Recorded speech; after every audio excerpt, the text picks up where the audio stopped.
What really is a concern, I think, on what could come next from the Iranians, if they so choose, is they might activate their sleeper cells in the United States through years of open borders to hurt the United States directly.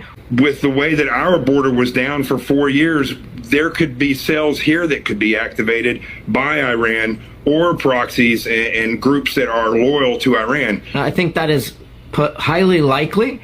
Though would be extremely escalatory, and is one of the circumstances that the president also kind of insinuated would trigger an American response. So we need to be prepared for those types of attacks. And the number one way to do that is for the citizenry to be aware, and that's what's going to prevent the majority of this. But the fear of sleeper cells in the United States is very concerning. It's something that the president is very aware of and trying to mitigate as we speak. Breaking news coming out in the last 24 hours of warnings from the FBI of potential sleeper cell attacks on U.S. cities, on U.S. soil, coming from Iranian sleeper cells.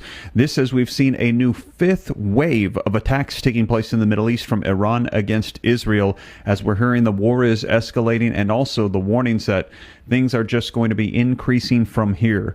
Now, let me go ahead and share with you the latest headlines and video footage so that way you can see it for yourself, coming out today, June 14th, 2025. Take a look here.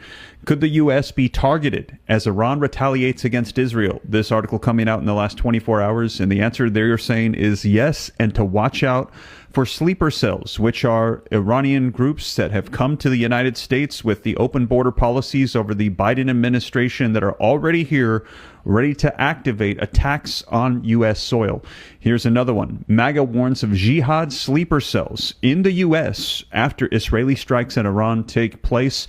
And coming out in just the past 2 hours, take a look at this. Israel urges the United States to join the war with Iran to eliminate the nuclear programs. Now, the United States has tried to avoid getting directly involved, but let me know your thoughts. Should the United States join the war right now? If you think the U.S. should join in, put yes. If you think no, put no. Now, this is coming after Iran has already directly made a threat to the United States of attacking U.S. military bases in the Middle East.